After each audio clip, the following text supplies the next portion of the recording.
आज के डेट में मोदी जी से अगर लाते हैं तो अच्छे दिन गरीबों के लिए भी आना चाहिए ना। बड़े ये गरीबों के लिए नहीं है, ये बड़े बड़े पैसे वालों के लिए, उद्योगपति के लिए, अडानी के लिए, अंबानी के लिए, इसके लिए है। ये गरीबों के लिए थोड़ी ना है। गरीबों को अगर कोई भूखा मर रहा हो तो क्या उसे मिल जाएगा? उसे कुछ नहीं मिलने वाला भाई साहब, चाहे जितना मर्जी जोर लगा लो।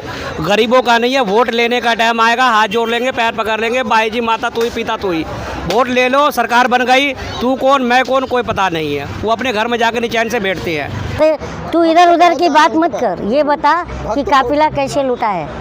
भक्त भाई यार, बड़े बड़े हमने चमत्कारी लोगों को देखा, आज कहाँ जाके बैठे हैं, तो उस पर हमको बात मत कीजिए। हमारे शिक्षा, स्वास्थ्य, रोजगार और महिला सुरक्षा की गारंटी, ये मुद्दे से हम हिलेंगे नहीं। जनता जितने भी एजेंट आए, क्योंकि इसके पहले हमने देखा था कि इनके स्टार प्रचारक कौन थे, बाबा रामदेव। वो क्या कहते थे, 250 में सिलेंडर मिल जाएगा, 35 रुपये में डीजल मिलेगा, 40 रुपये में पेट्रोल मिलेगा, डॉलर 40 रुपये पर आएगा। तो हम बहुत बड़े बड़े तुर्रम को देख लिए, आए और चले गए, ठीक है ना।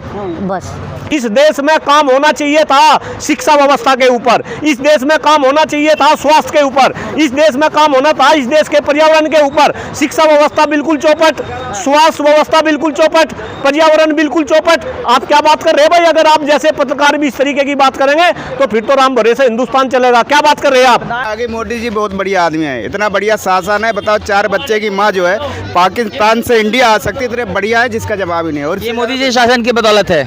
अरे बदौलत है, जब तो आगे 4 बच्चे की माँ। अखंड भारत बनता हुआ दिख रहा है। ये कभी जिंदगी में नहीं बनेगा अखंड। ये हिंदुस्तान तो कभी हिंदुस्तान तो बन ही नहीं सकता भाई साहब। फैन फॉलोइंग किसी की नहीं होती हमारे देश में। हमारे मोहल्ले में अगर लुंगी बेचने वाला भी आता है तो 20-25 लोग खड़े हो जाते हैं देखने के लिए, भले लेना ना हो। तो वो सब फैन फॉलोइंग की बात मत कीजिए। कोई हम देखिए, एक बात बोलते हैं, हम जनता जो हैं हम अपने मुद्दों पर कायम है। शिक्षा, स्वास्थ्य, रोजगार, महिला सुरक्षा की गारंटी, जो कि हम इस पर बात कर रहे हैं, इस पर सवाल भी कर रहे हैं। और सवाल भी इसलिए क्योंकि हमारा मौलिक अधिकार है, संवैधानिक अधिकार है, जिसको हम वोट देते हैं, हम उसी से सवाल करेंगे। ये फालतू के एजेंटों पर आप मुझे मत भाई। लेकिन एक बात, पार्टी से तो नहीं जुड़े हुए, लेकिन फिर भी भाजपा का विरोध क्यों कर रहे हैं? भाजपा का मतलब जो सत्ता में होता है उसका विरोध होता है। हम जब मनमोहन सिंह सरकार थे सरकार में, तो उनका भी हमने बहुत मजबूती से विरोध किया था, तब ये सरकार आई थी। तो हम जनता हैं, जब हमें गलत लगता है तो सड़क पर आकर चिल्लाते हैं। जो लोहिया जी कहते थे कि जब सड़कें सूनी हो जाती हैं तो सांसद आवारा हो जाते हैं। मोदी सरकार ने जो है कर्जा लिया, आप तो खुद मीडिया के लोग हैं, 100,000 करोड़ रुपए का कर्जा। अरे सोशल मीडिया के ऊपर पूरा वायरल है कि इस देश में आज़ादी के बाद 14 प्रधानमंत्री हुए, उन्होंने 55,000 करोड़ का कर्जा लिया और अकेले मोदी जी ने 100,000 करोड़ का कर्जा ले लिया। आज हिंदुस्तान के अंदर हर एक व्यक्ति 1,20,000 का कर्जमंद है। इस सरकार का कब्र खोद देंगे, उसमें दफन कर देंगे। ये हमारा वोट, हमारा अधिकार। लोग कह रहे हैं विरोध कर, लोग नहीं, विरोध कोई नहीं कर रहा है। हम समझ के बैठे हैं कि हमें भटकाएंगे, लेकिन हम भटकेंगे नहीं। हम उनको उसी में दफन करेंगे सरकार को। 9 साल मोदी जी के 9 साल बेमिसाल। 9 साल हम जनता बदहाल हैं। मोदी जी बेमिसाल हुए हैं। 8,500 करोड़ का इतिहास में कोई प्राइम मिनिस्टर पर्सनल प्लेन लेके नहीं घुमाए। तो बेमिसाल मोदी जी के लिए, हमारे लिए तो नहीं है। हमारे लिए क्या है, 55 रुपये 60 रुपये जो 9 साल पहले दाल मिलती थी, आज 110-120 रुपये मिल रही है। जो तेल 80-90 रुपये में मिलता था खाने का, आज 250 रुपये में मिल रही है। और जो है खाने का जो आटा जो है, चावल दाल सब पर GST लगा दिए। और आटा भी क्या था कि 9 साल पहले 18-20 रुपये मिलता था, आज 38-40 रुपये मिल रहा है। तो हम जनता का बेमिसाल है कि जो मशरूम खा रहा है उसका बेमिसाल है। ये बताइए। 2024 में मोदी से पहले कोई नहीं, मोदी के बाद कोई नहीं। राहुल एक दूध पीता बच्चा है, उसी की तरह वो रहेगा। यानी आपके कहने का मतलब है 2024 में मोदी जी आएंगे, फिर इलेक्शन नहीं होगा? इलेक्शन हो या ना हो, लेकिन मोदी जी जरूर आएंगे। कहा जा रहा है मोदी जी के 9 साल बेमिसाल, लेकिन आपको ऐसा क्यों कहा जा रहा है?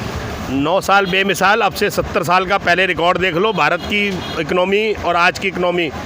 भारत के पहले जो फौज के जितने भी इक्विपमेंट्स थे और आज के इक्विपमेंट्स देखकर अगर आपको लगता है कि मोदी ही ये कर सकता है, मोदी ही मुमकिन है। लेकिन कहा जाता है इतना महंगाई बढ़ा है। मोदी जी ने कहा था 2014 में कि हम आएंगे तो रोजगार देंगे, महंगाई कम होगी, लेकिन कम हुआ क्या? महंगाई भले ही कम ना हो, देश कम ना हो, महंगाई कम होने से कोई फायदा नहीं, देश कम नहीं होना चाहिए। यानी देश को उन्होंने बढ़ाया, विकास किया है। बिल्कुल विकास किया है, बहुत ऊंचे लेवल पे। जैसे अच्छे अच्छे प्राइम मिनिस्टरों के आगे राष्ट्रपति, जो बाहर के राष्ट्रपति हैं, जिनके पास मोदी जी जाते हैं, कितना भारी सम्मान होता है, ऐसा पहले कभी नहीं हुआ। मोदी जी ने कहा था कि 100 दिन के अंदर मैं काले धन को वापस ले आऊंगा। मैं आपसे पूछना चाह रहा, क्या वो काला धन वापस आया? मोदी जी ने कहा कि मैं इस देश में भ्रष्टाचार बिल्कुल खत्म कर दूंगा। क्या देश में भ्रष्टाचार खत्म हुआ? मोदी जी ने कहा था कि मैं 2 करोड़ युवाओं को प्रतिवर्ष रोजगार दूंगा। क्या युवाओं को रोजगार मिले? मोदी जी ने कहा था कि मैं किसानों की आमदनी 2022 तक दुगनी कर दूंगा। क्या किसानों की आमदनी दुगनी हुई? मोदी जी ने कहा था कि 100 स्मार्ट सिटी इस देश में बनेंगे। क्या 100 स्मार्ट सिटी बने? मोदी जी ने कहा था कि हम 2022 तक गंगा को निर्मल और पवित्र करेंगे। क्या गंगा निर्मल और पवित्र बनी? मोदी जी ने कहा था कि रुपए को डॉलर के मुकाबले हम मजबूती देंगे। क्या रुपया जो है मजबूत हुआ? मोदी जी ने कहा था कि हम इस देश की अर्थव्यवस्था को $5 ट्रिलियन की बना देंगे। क्या अर्थव्यवस्था ने वो मुकाम छुआ? क्या कहेंगे? वो कहाँ गए? वो अच्छे दिन बताए थे मोदी जी ने कि अच्छे दिन आएंगे। वो किसके लिए आएंगे? वो अपने लिए बताए थे कि जनता के लिए कहे थे? जनता के लिए कहेंगे। कहाँ जनता को क्या मिला? अच्छे दिन वो कहाँ गए? वो दिन कब आएंगे लौट के? अब देखिए, पहले आपकी कितनी इनकम थी, अब ज्यादा हो गई होगी। हाँ, 3 गुना आप गए। सब लोग भूखे मर रहे हैं, पटरी लग नहीं रही है, खाते खाएंगे जनता लोग कहाँ से? रोटी भीख मांग के खाएंगे। सब लोग जो दिन ब दिन जो है, देखिए कहा जा रहा है कि पेट्रोल की कीमत एमसीडी लगने नहीं दे रही है। पेट्रोल की कीमत पहले 50-55 की थी, अब 100 के पार है। लेकिन फिर भी जितना कीमत बढ़ रहा है उतना ही तो गाड़ी बढ़ रही है। तो कहाँ सुविधा हो रही है? उसके लिए कहाँ खुश से आला है? अब रोटी को मिल नहीं रहा तो पेट्रोल कहाँ से डलवाएंगे? अगर महंगाई ज्यादा है तो फिर जनता तो गाड़ी चलाना छोड़ दे, बाइक चलाना छोड़ दे। हाँ, तो कहाँ से ड्यूटी कहाँ से जाएंगे? पेट को रोटी कहाँ से खाएंगे? मजबूरी कहाँ से जाएंगे? रोटी कहाँ खाने जाएंगे? गुरुद्वारा जाएंगे रोटी खाने? रोटी गुरुद्वारा खाने जाएंगे? अगर रोटी गुरुद्वारा खाने जाएंगे, अगर पेट्रोल नहीं जाएंगे, हम लोनी से आ रहे हैं, गाजियाबाद से आ रहे हैं, वो तो कहाँ से आएंगे? हैं? तो गाड़ी से तो आएंगे। और युवा भी यहाँ पे मौजूद है, क्या कहेंगे? क्या लगता है 2024 क्या लगता है आपको? क्या लगता है 2024 में ये मोदी या फिर राहुल गांधी? मोदी। फिर से मोदी जी आएंगे। राहुल गांधी से, मोदी जी से खुश हैं आप?